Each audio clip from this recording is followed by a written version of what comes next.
Look at this idiot.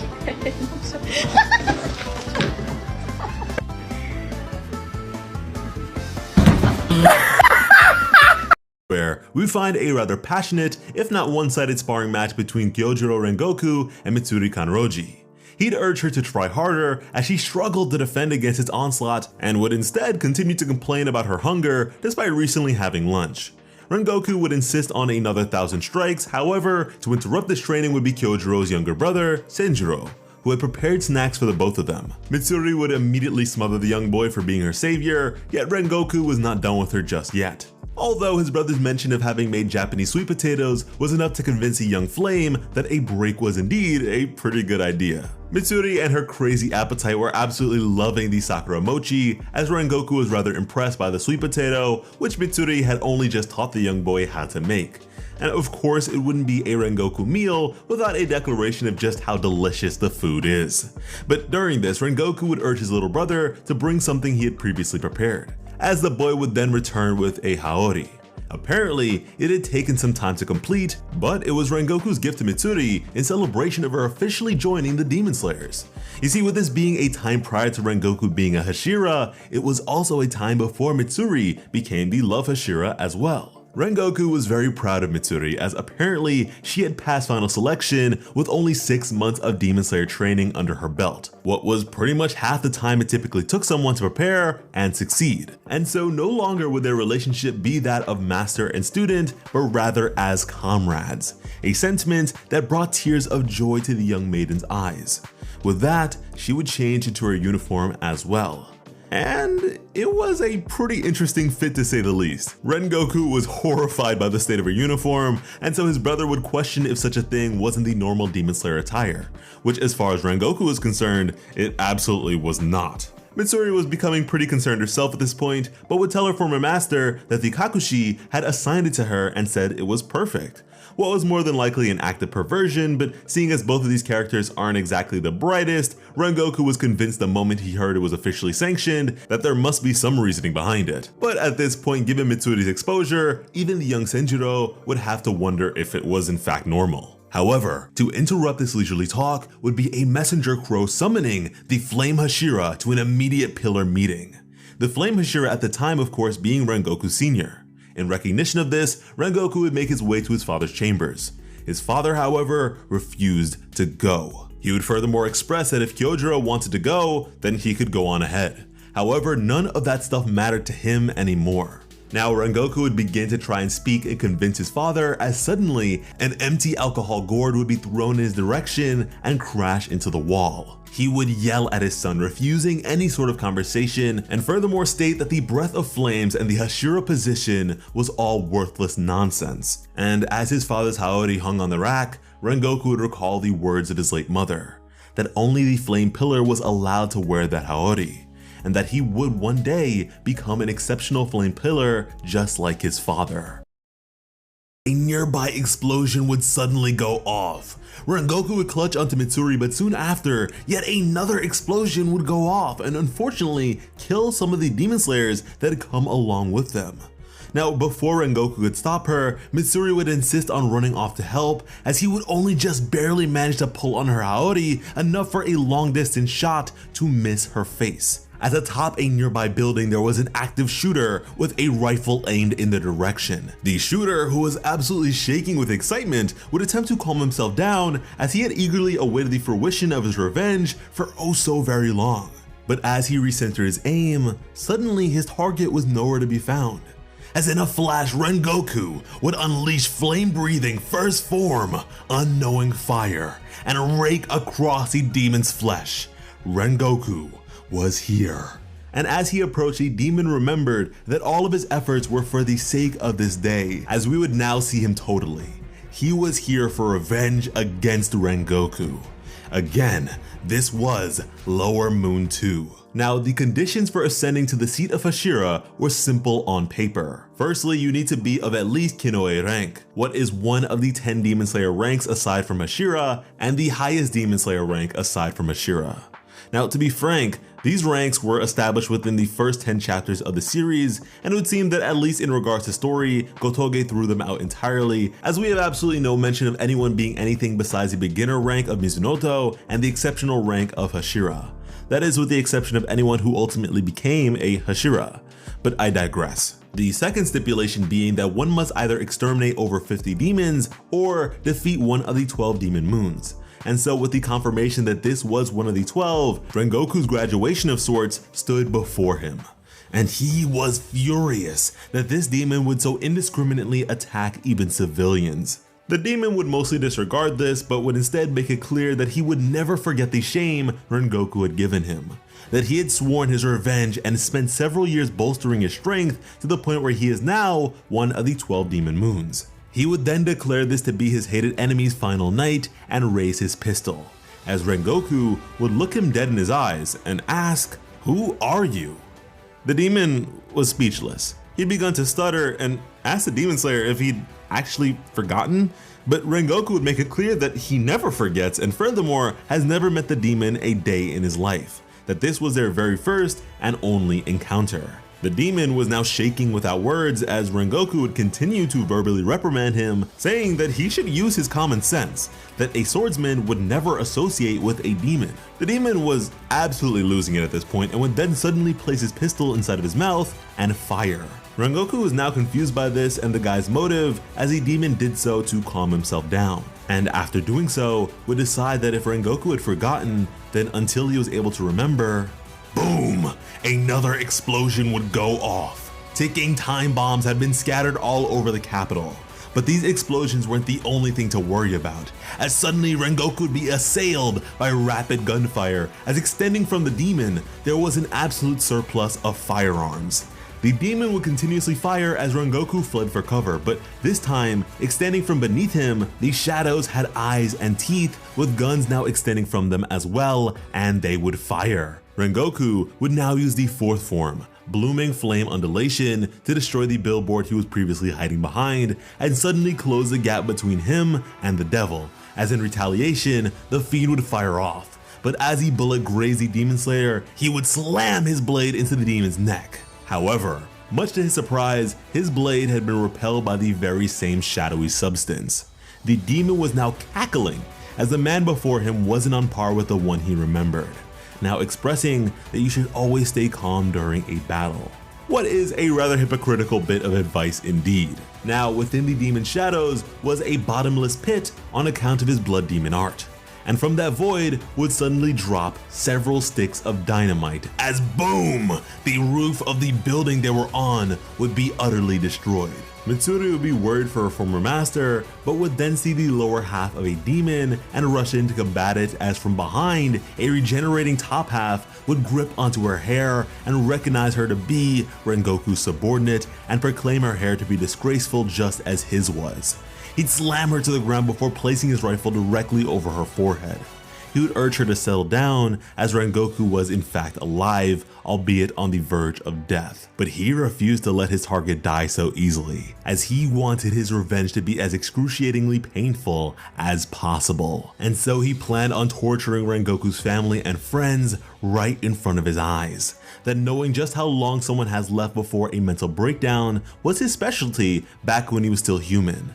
He planned on pushing her to the farthest limitations of human pain so that she would never forget him and be plagued by thoughts of revenge just as he was. That the Demon Slayers were utterly pathetic nobodies that would never be known or accepted and would all die pathetic deaths. Mitsuri would then think about her past and begin to cry, as to her rescue it would be Rengoku with the fifth form, Flame Tiger. He would repel the demon and let Mitsuri know that even if nobody accepts them, they fight to protect humans from demons, and that's what it means to be a demon slayer. He would remember his father for a moment, and now for himself, express that no matter how pathetic he was, he would carry out his duties. He would then from there order Mitsuri to go disarm the bombs all over the capital along with the other swordsmen. That for whatever reason, the demon was fixated on him, and so he would be the one to defeat it. A notion the demon found to be preposterous, as his neck was virtually uncuttable. And even more than that, a sword would never beat a gun. Same as how the demon slayers would never beat the demons. Rengoku would then recall the words of his late mother. The Rengoku family had been hunting demons for generations, and we are talking about before elemental breath styles were even a thing.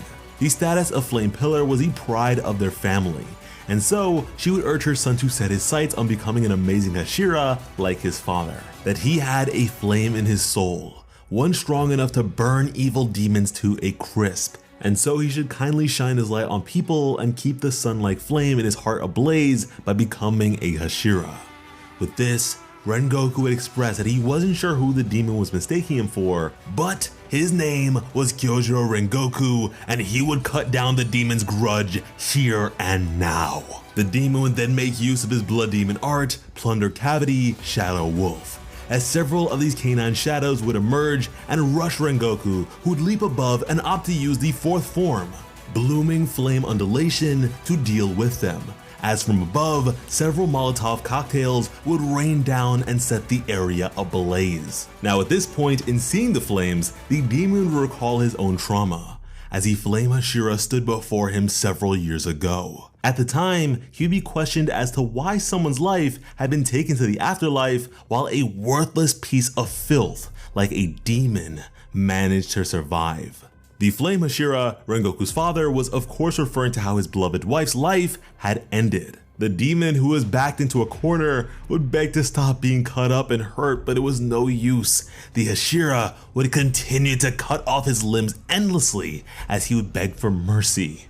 The Hashira would express how tired he was and how utterly pointless his efforts were as well. He'd eventually question if the demon was going to flee like a coward despite being a demon, wondering if he planned on escaping like this until he finally met his end. What this demon remembered was a terrifying man that shared the very same visage as Kyojuro while holding a gourd of alcohol as he slashed him to pieces repeatedly. That despite his wounds now having healed, his fear and rage had never truly settled since, as in his panic of recalling all this, he'd have to again shoot himself in the head to settle down. He simply could not bear to live constantly in fear like this. And seeing an opportunity here, Rengoku would go in for an attack, but would quickly be propelled backwards, as for the demon would be even more heavy fire, as he would unveil a Gatling gun from his abdomen, crying out for his revenge. Rengoku would furthermore remember the words of his younger brother, that ever since their mother passed away, their father had been hiding away in his bed.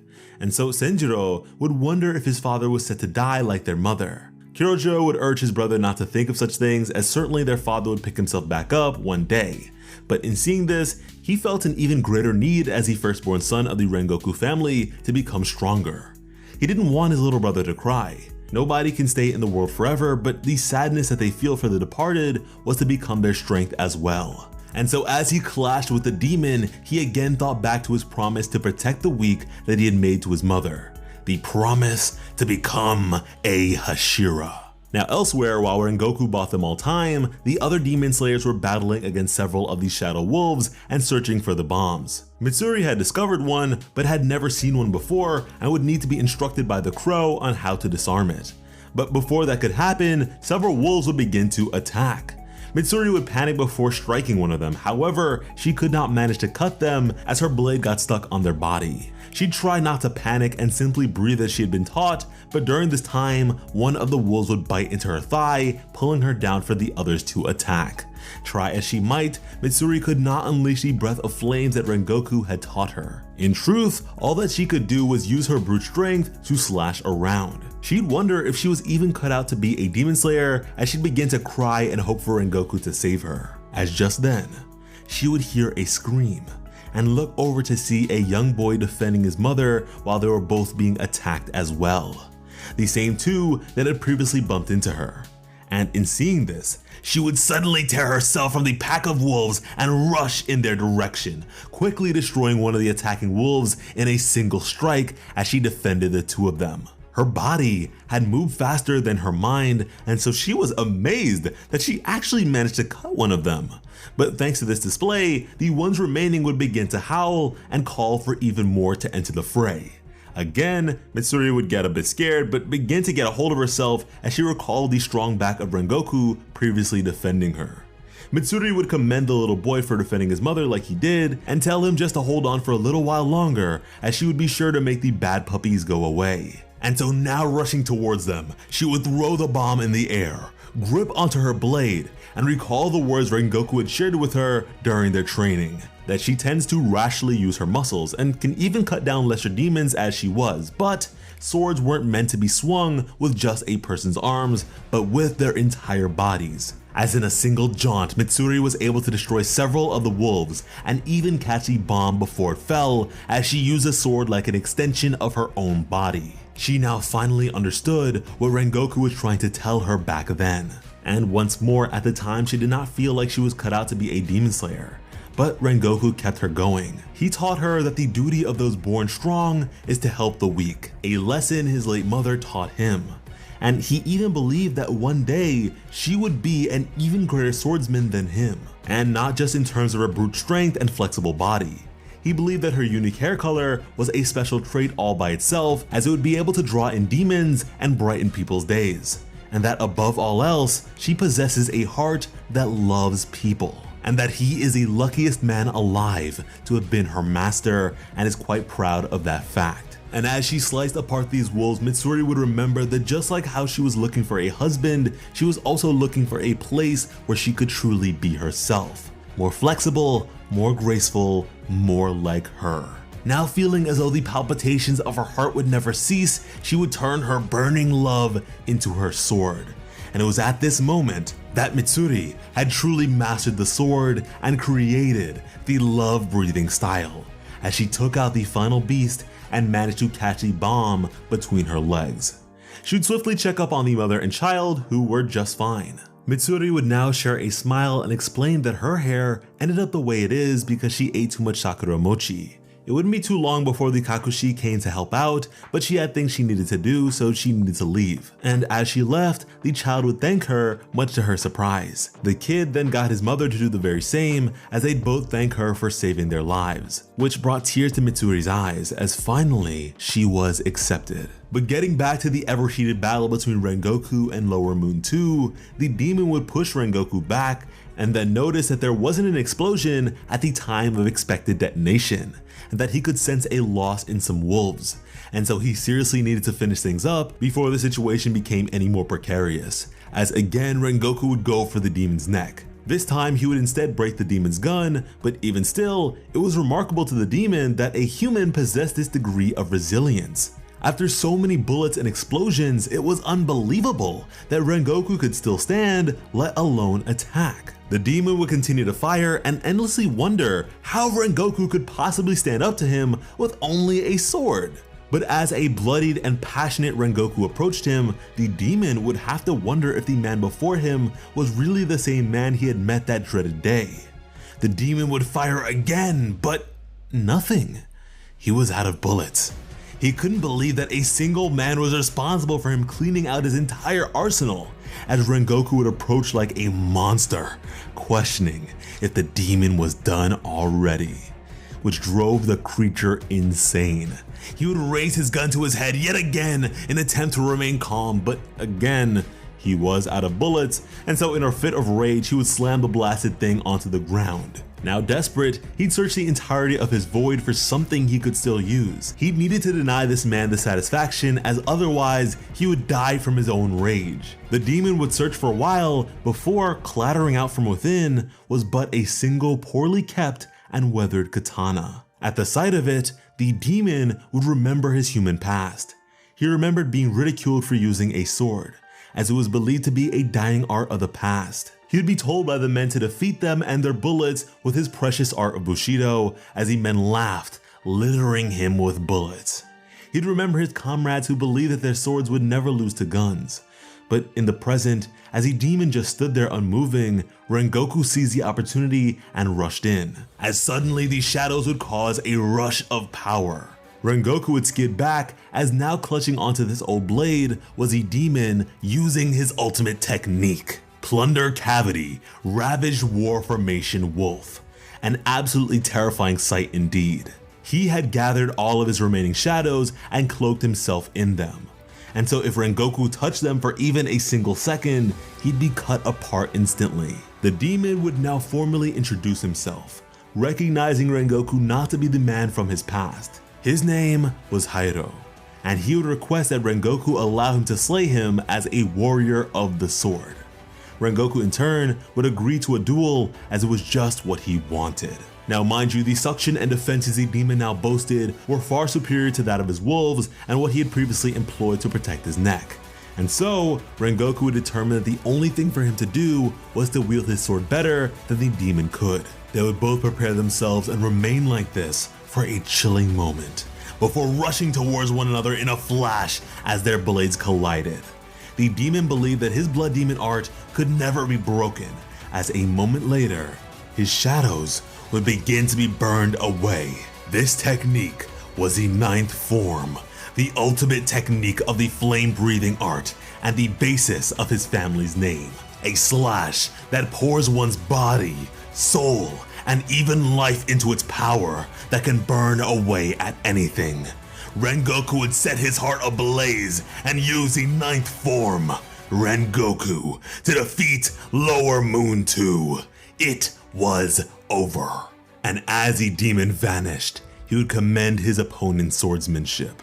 Rengoku was exhausted and on the verge of collapse, but he refused to just yet, as he needed to keep moving in order to defuse the bombs. But before he could take even one more step, Mitsuri would grab hold of him as she cried. They had defused all the bombs, and he had done it. Rengoku had defeated one of the 12 demon moons, and was now set to become a Hashira. The Flame Hashira at that. The others would yell at Mitsuri to get out of the way so that they could patch him up, but she refused to let him go and was way too strong for them